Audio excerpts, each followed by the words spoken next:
શાળા મંડળ રાજકોટના સૌ મારી સાથે ઉપસ્થિત આગેવાનો સન્માનીય ડીવી મહેતા, અજયભાઈ પટેલ, અવધેશભાઈ કાનગડ, ઉર્વિશભાઈ, આપ સૌ મીડિયાના મિત્રો, દેશના વડાપ્રધાન શ્રી નરેન્દ્રભાઈ મોદી દેશના લોકોની સુખાકારી માટે સતત પ્રયત્નશીલ અને કાર્યશીલ સાથે ઘણા બધા પ્રોજેક્ટો જે સમાજ જીવનમાં સુધારો લઈ આવે એવા હોય છે, એના માટે સતત આહવાન કરતા હોય છે.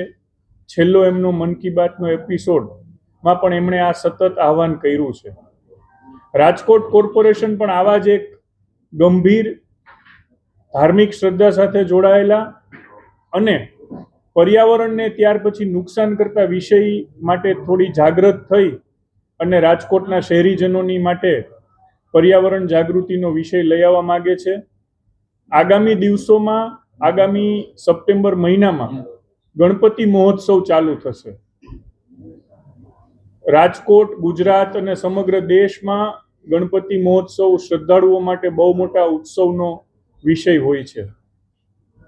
ગણેશજીની મૂર્તિ ઘરે ઘરે સ્થાપિત થતી હોય છે અને પછી એનું નદી નાળામાં વિસર્જન કરવાની આપણી ધાર્મિક પ્રથા છે.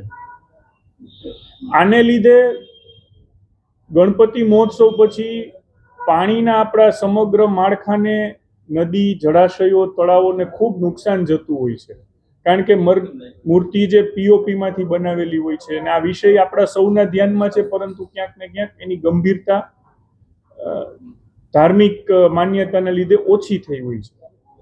ત્યારે રાજકોટ કોર્પોરેશન આગામી દિવસોમાં સેલ્ફ ફાઇનાન્સ સ્કૂલ એસોસિએશનના સહયોગથી 500 રૂપિયામાં સંપૂર્ણ માટીની બનેલી ગણપતિજીની મૂર્તિ 10,000 મૂર્તિઓ શહેરીજનોમાં વિતરિત કરશે. 1 પણ રૂપિયાનું કોર્પોરેશન દ્વારા પોતાનું ખર્ચ નથી થવાનું. સેલ્ફ ફાઇનાન્સ મેનેજમેન્ટ સ્કૂલનું જે એસોસિએશન છે એ લોકો આખી વ્યવસ્થા સંભાળવાના છે અને 10,001 ફૂટની મૂર્તિ રાજકોટના લોકોમાં વિતરણ કરવાના છીએ, જે સંપૂર્ણ માટીથી બનેલી હશે અને ઘરમાં ને ઘરમાં એમનું વિસર્જન થઈ શકશે. આને લીધે પર્યાવરણ સુરક્ષાની જાળવણીનો બહુ મોટો પ્રયાસ આપણે કરવા જઈ રહ્યા છીએ.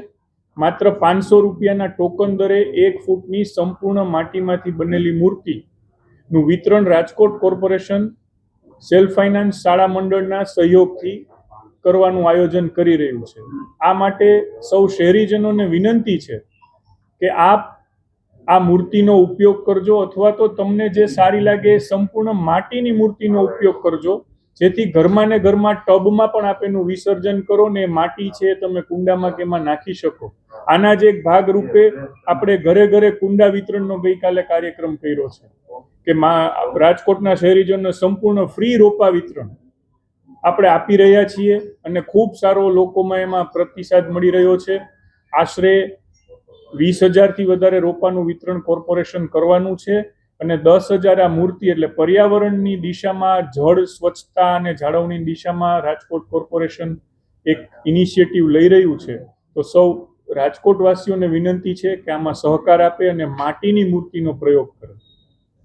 આ તકે આમાં ખૂબ સારી રીતે રાજકોટ કોર્પોરેશનને સંપૂર્ણ નિસ્વાર્થ માત્ર લોકોમાં પર્યાવરણ જાગૃતિ આવે એના માટે સ્કૂલ એસોસિએશનના સૌ જવાબદાર હોદ્દેદારો હાજર છે. ત્યારે એક બાળકોમાં પણ નાનપણથી જાગૃતિ આવે કે ના, મારે આ પર્યાવરણ જાળવવાનું છે. એના માટે સ્કૂલે પણ એ લોકો પોતાના ટીચરોને ક્લાસરૂમમાં એક સરસ આના રિલેટેડ લેક્ચર લેવાની વ્યવસ્થા કરી રહ્યા છે અને આ મૂર્તિ વિતરણનો સંપૂર્ણ લોકો પાસેથી પૈસા લઈ અને જે કાંઈ ખર્ચ કરવાનો છે એમની જવાબદારી એમને શિરે લીધી છે. એમને પણ 500 રૂપિયા લોકો પાસેથી લઈને મૂર્તિ આપી દેવાની છે. રાજકોટ કોર્પોરેશનના સહયોગમાં આ સૌનો હું આભાર માનું છું. અજયભાઈ, અવધેશભાઈ, પૂર્વેશભાઈ તેમજ રાજકોટના મીડિયા જગતના તમામ મિત્રો, દુંદાળા દેવ એટલે કે ગણપતિજી એ રિદ્ધિ સિદ્ધિના દેવ છે, સાથે બુદ્ધિના પણ દેવ છે. ત્યારે રાજકોટની બુદ્ધિશાળી પ્રજા એ એક નવા સંકલ્પ સાથે માટીના ગણેશજીને આ વર્ષે સ્થાપન કરવાનો સંકલ્પ લઈ રહી છે અને જેમાં સ્વનિર્ભર શાળા સંચાલક મંડળ એ રાજકોટ મ્યુનિસિપલ કોર્પોરેશનના માધ્યમથી એક સરસ મજાનું પ્લેટફોર્મ બની રહ્યું છે.